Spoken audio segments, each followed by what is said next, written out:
It seems like a day hardly passes when we don't hear talk about racism. Or systemic racism.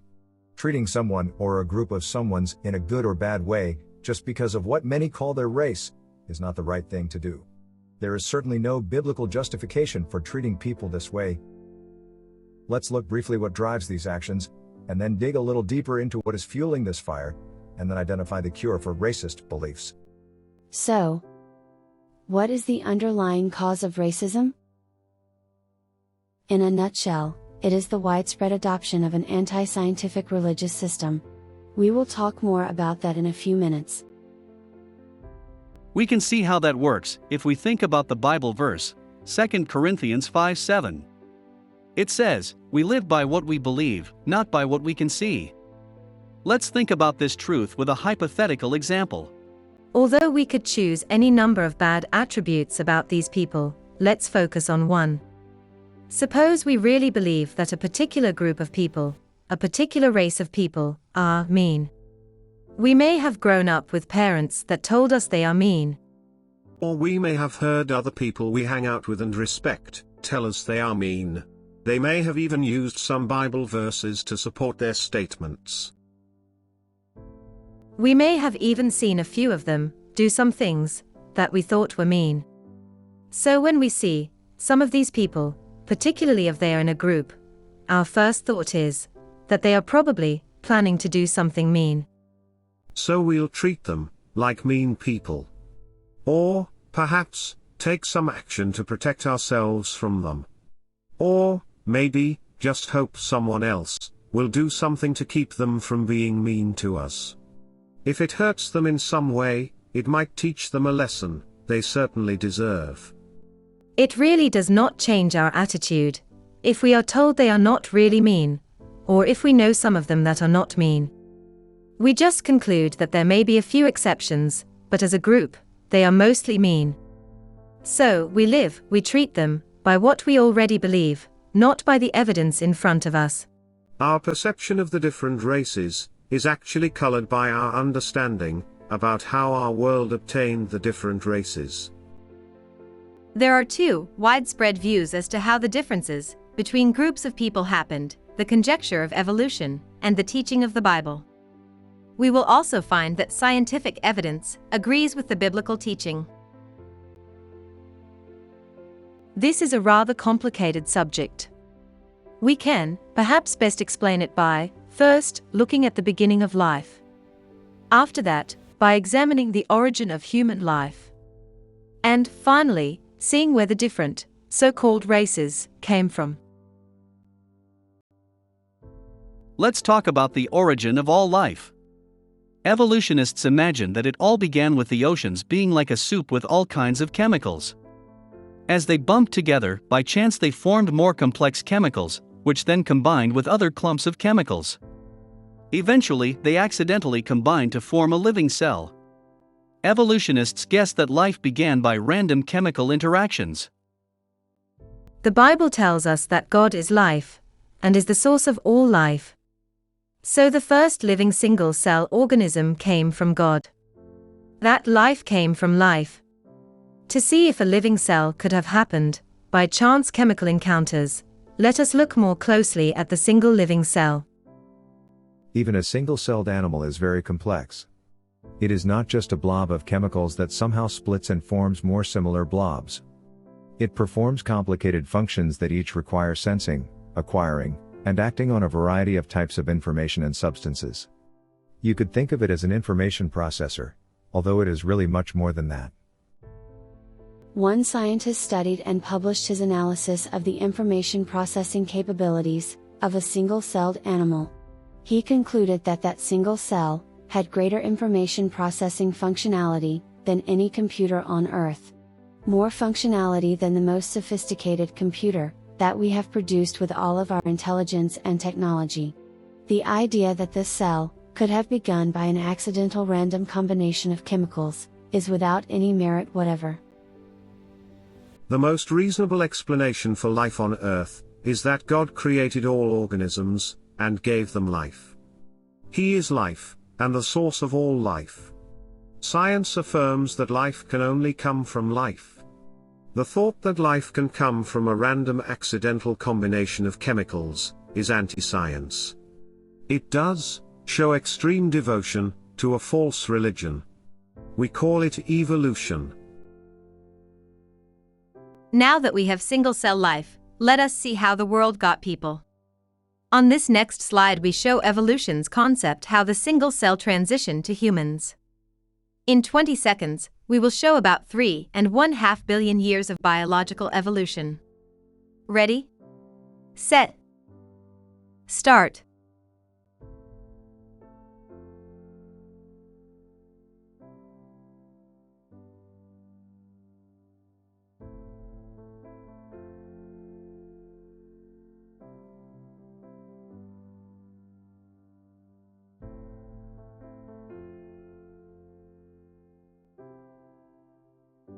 There are deep divisions between leading evolutionists on how this occurs. Some evolutionists concede that neither genetic mutations, nor natural selection, or any combination of them, can generate different kinds of organisms. Other evolutionists continue to cling to the hope that they can. Scientific advances increasingly reveal that biological evolution is not valid. Let us, now, consider what the Bible teaches. It says that Adam and Eve were a special creation by God. Other Bible accounts suggest that this was about 6,000 years ago. Recent genetics research provides important information about this possibility. The mitochondria are important elements in each human cell. The genetic information in the mitochondria is called DNA. This DNA is a bit unique in that it comes only from the mother to her male and female children. We now know that our mitochondrial DNA is changed over time by mutations. That is right. We are all mutants. But that is not a good thing. Mutations are damage to genetic information. Mutations do not add new information to our genes, they remove it. They really do not add capabilities to us. They eliminate them or cause parts of our bodies to malfunction. And, unfortunately for them, our descendants inherit these mutations. It is interesting, though, human mitochondrial DNA tends to accumulate at the rate of one mutation about every 6 generations. If we are clever, we can use that as a kind of genetic clock to find out how long mankind has been on the earth. If biological evolution is correct, then there should be at least 681 mitochondrial DNA mutations across the human population. Or, if the Bible timeline of about 6,000 years is the one that is right, then there should not be more than 123 mutations. Guess how many mutations scientists have found? Well, it is bad news for evolutionists. Scientists have found that there are 123 human mitochondrial mutations. We can find a similar human genetic clock from chromosomes. Humans have what are called X and Y chromosomes. But the Y chromosome is common to only males.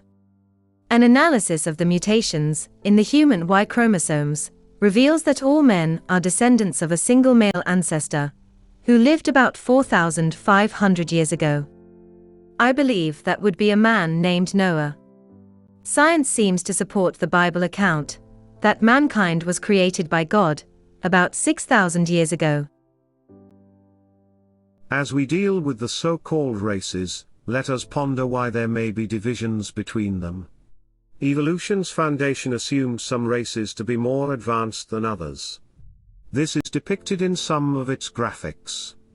Some races are shown to branch off from the Homo sapiens branch earlier with limited additional development, implying they are more primitive, while others continue to develop and become more advanced.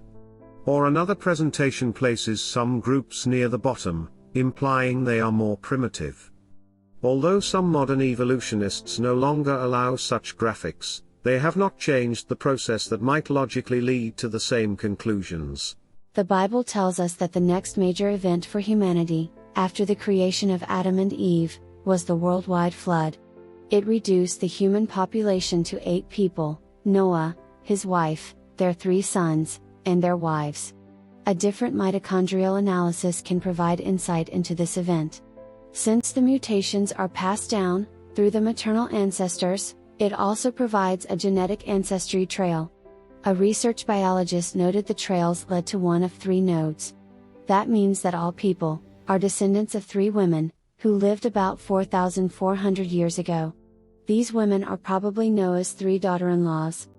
A few hundred years after the flood, all living people lived together, at a place called Babel.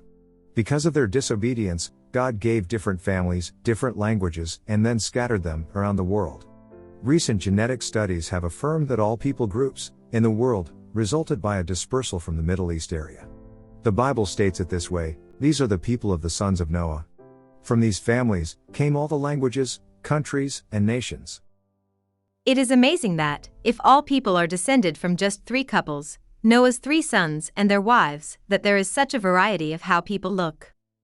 We may not really know exactly how it happened, but it may be as a result of inherited traits, adaptation, and perhaps mutations. Remember that at Babel, all the people then alive were divided into groups and scattered around the world.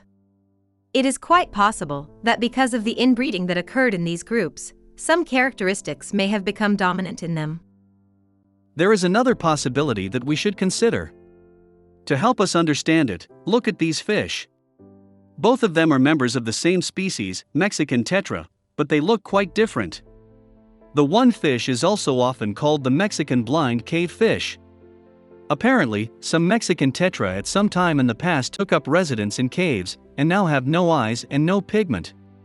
Since it involves loss of capability, it initially sounds like a mutation. But closer study of the Mexican blind cave fish reveals that they really traded traits they didn't need for other capabilities that are better suited for surviving in that environment. This is an example of adaptation, not mutation. The transition of the Mexican tetra to the blind version, over just a few generations, can be reproduced in the laboratory. The ability of organisms to adapt to their environment is a relatively new field of study. It is not well understood, but it appears to be built into their genetic structures. It provides creatures with some predetermined additional capabilities, but it cannot form new creatures. The key thought to remember is that there is something built into the creature that senses a change in its environment. It then responds by making changes that are pre-programmed in its genes. This allows better survival of the species in the new environment. It is so incredible that it must be regarded as strong evidence of an intricate design by an awesome creator. We all know the rest of the story. Many people groups, with a variety of physical characteristics, have been increasing for about the past 3,500 years. And now, some people divide mankind into major groups called races, based on certain physical characteristics. But are the races really different from each other? According to the evolutionary model of separate development over the past 200 to 300,000 years, we would expect some variation within each race, but significant genetic differences between races. According to the biblical account, we would expect a variation within each grouping of people to account for the uniqueness of each individual, but only a small genetic difference between the arbitrarily defined races. Only enough to account for minor physical differences. That is what science affirms. Genetically, science has measured 0.2% genetic difference between any 2 people alive, whether within or across races. But it finds only 0.012% genetic difference between any 2 races. That means the only difference between races is the characteristics that are used to define the races. So, we can see that the races are an artificial division of the human species. In summary, we see that evolution is not supported by science, even in its most basic beliefs about the beginning of life and its mechanism of evolutionary changes. The belief that the races resulted from evolutionary development over the past few 100,000 years is wrong. The biblical account explains the occurrence of people groups, is scientifically consistent, and is supported by recent genetic research. Evolutionary theory supports racism while biblical teaching prohibits it. To God, every person is the same and can be accepted by Him. There is only one race, the human race. The cure for racism is truth. Practically, there is no simple cure for racism. Racism is supported by the false religion of evolution. Evolution has been accepted by large numbers of people, and many people in powerful positions, worldwide and across many cultures. But we can each do our part, and share the truth with those around us. Evolution needs to be unmasked as false and damaging. The accuracy of the biblical account of mankind's history must be affirmed. We must value each living human as a very special creation of God. We need to pursue a personal relationship with Christ, so that we can see every other person the same way that He does, as an object of His infinite love.